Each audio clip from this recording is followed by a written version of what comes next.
शर्मा आप हैं मेरे साथ एक ऐसे विषय पर चर्चा करने के लिए। प्रधानमंत्री नरेंद्र मोदी जापान की यात्रा के बाद अब जे चाइना की यात्रा पर रवाना हुए हैं। और चाइना की यात्रा में वहाँ पे देखिए, यहाँ पे तियानजिन एयरपोर्ट पर पीएम मोदी का यहाँ पे स्वागत किया गया है। और प्रधानमंत्री एससीओ समिट में चीन आए हुए हैं। वहाँ पे आ, अजीत डोभाल जो हमारे एनएसए हैं और विदेश सचिव भी वहाँ पर प्रधानमंत्री मोदी के साथ आए हुए हैं। और एससीओ में पुतिन भी आए हुए हैं। तो आप देखिए, आरआईसी मतलब रसिया, इंडिया, चाइना यानी तिगड़ी, ये तीनों लोग वहाँ पे उपस्थित हुए हैं। ठीक है। 5 बार चीन गए हैं प्रधानमंत्री मोदी। 2015 में भी ये जा चुके हैं, 17 में भी जा चुके हैं, 2018 में भी ये जा चुके हैं 2 बार। ठीक है। अगर देखा जाए तो हमारे और चीन के रिश्ते क्यों खराब हुए? जो एलआईसी है, जो अभी तक उसकी सीमा निर्धारित नहीं हो पाई है। चीन जो तिब्बत में जो ब्रह्मपुत्र नदी है, उस पर चीन वहाँ पर एक विशाल डैम बना रहा है। पाकिस्तान के साथ चीन की गहरी साझेदारी, भारत की क्वाड में मौजूदगी, इसमें मतलब चीन और भारत में अविश्वास पैदा कर रहा है। और 2020 में मतलब जब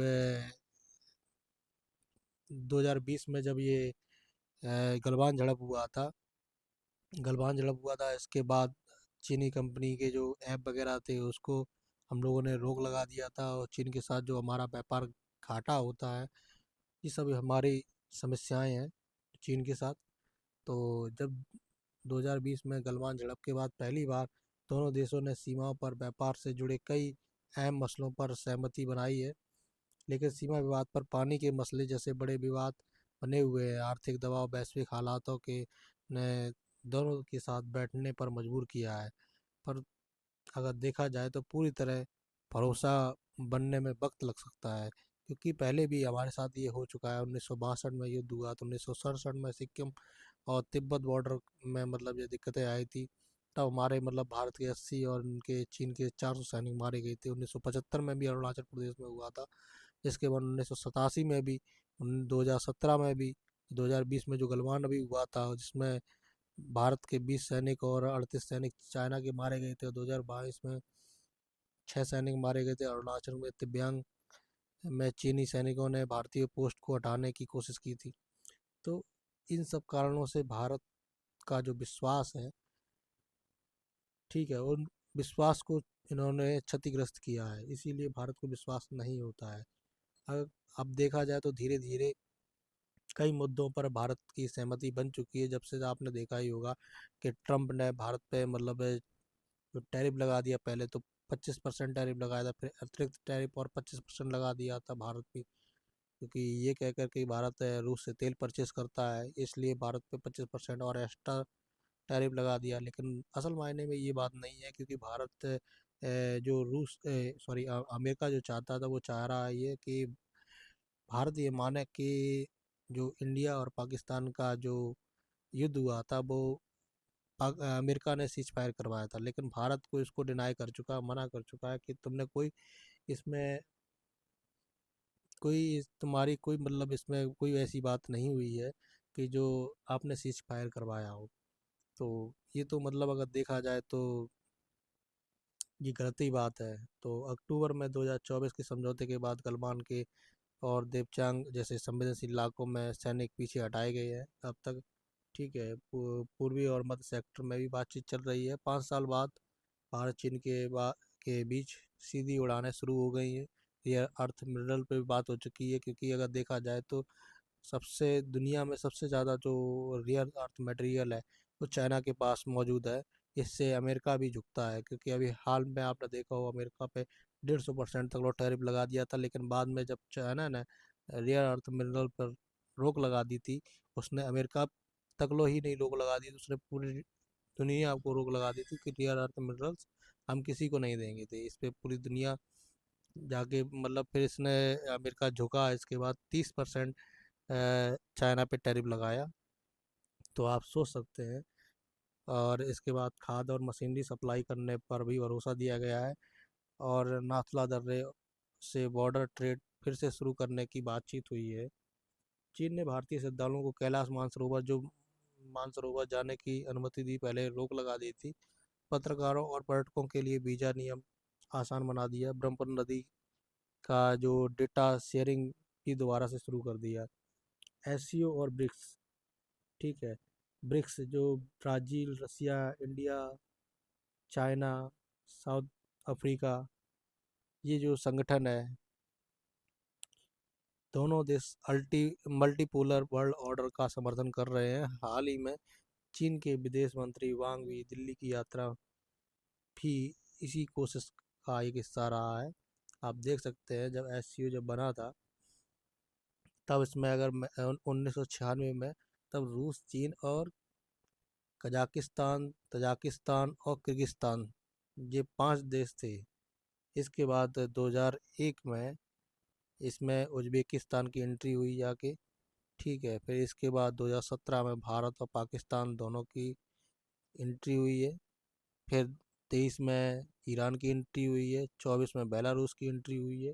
तो कुल मिलाकर अगर देखा जाए तो अभी एससीओ समिट में जो संघाई कारपोरेशन ऑर्गेनाइजेशन जो है, इसमें 10 देशों का ये संगठन है, ठीक है। 15 जून 2001 में इसकी स्थापना हुई थी। इसका जो मुख्यालय है वो बीजिंग में है, ठीक है। तो 14 देश एससीओ के डायलॉग पार्टनर है, जिसमें अजरबैजान, मिस्र, कंबोडिया, तुर्की, श्रीलंका, सऊदी अरब, Kuwait, Nepal, Qatar, Bahrain, Maldives, Myanmar, UAE, ठीक है। और अफगानिस्तान, 2 ऐसे देश हैं जो अफगानिस्तान और मंगोलिया है, इसके ऑब्जर्वर मेंबर हैं। तो इस बार की अगर देखा जाए तो एससीओ समिट खास क्यों रही है, तो पहली चीज़, तो पहला कार्ड तो ये निकल के आता है जो गलवान झड़प के बाद मोदी का पहला चीन जो दौरा है, ठीक है। और 5 साल पहले भारतीय और चीनी सैनिकों के बीच में इसमें जो झड़प हुई थी, ठीक है। तो इस वजह से पूरी दुनिया की नज़र इस समिट पर मोदी और जिनपिंग की मुलाकात पर है। दूसरी बात ये है कि ट्रम्प का एससीओ देशों पर हाई जो टैरिफ लगा रखा है, जिस पे हमने अभी आप बात की थी, भारत पे 50%, चीन पे 30%, कजाकिस्तान में 25%, बाकी एससीओ देशों पर हाई टैरिफ लगाए गए। ऐसे में उन देशों के लिए भी अहम है जो अमेरिका के दबाव के खिलाफ साझा मंच पर खड़े होने की कोशिश कर रहे हैं। तीसरी बार लड़कर निकल के आती है कि अमेरिका की जो लीडरशिप है उसको चुनौती दी जा रही है, क्योंकि वो किसी भी देश को कुछ भी नहीं समझता है, समझ रहे, जिसको चाहे उस देश की बेइज्जती कर देता है, जिसको चाहे उसको टैरिफ लगा देता है। इस वजह से जिनपिंग इस समिट को अमेरिका के नेतृत्व वाले ग्लोबल ऑर्डर का विकल्प पेश करने का मंच बनाना चाहता है। चीन यह दिखाना चाहता है कि वह रूस, भारत, ईरान जैसे देशों को के साथ मिलकर को ऑप को ऑप्शनल पावर बन सकता है। मतलब यही नहीं है कि अमेरिका ही मतलब एक हेड बने, ग्लोबल ऑर्डर में एक दूसरा भी ऑप्शन है। तो इस नज़रिए से भी देखा जा रहा है। भारत का एजेंडा है कि आतंकवाद पर फोकस किया जाए। और चौथी बार निकल के आती है 20 से ज़्यादा देशों की मौजूदगी इस बार समिट में एससीओ में सदस्य ही नहीं बने, बल्कि ऑब्जर्वर और पार्टनर देशों को मिलाकर 20 से ज़्यादा देशों के नेता हिस्सा ले रहे हैं। छठवीं बात तो ये निकल के आया, भारत चीन के जो रिश्ते बेहतर हुए हैं। तो गलवान के बाद पहली बार सीमा व्यापार पर कुछ नरमी दिखी, सीधी उड़ानें शुरू हुई, बॉर्डर ट्रेड पर बातचीत हुई, कैलाश मानसरोवर यात्रा बहाल हुई, ठीक है। और मोदी का चीन दौरा खास क्यों रहा, क्योंकि ग्लोबल टाइम्स के मुताबिक पीएम मोदी की ये यात्रा दोनों देशों के बीच तनाव कम करने और द्विपक्षीय बातचीत को बढ़ावा देने का एक बड़ा मौका साबित होता है। जिनपिंग इस समिट के जरिए दुनिया को यह दिखाने की कोशिश करेंगे कि अमेरिका के लीडरशिप वाले ग्लोबल ऑर्डर का एक विकल्प दे सकते हैं।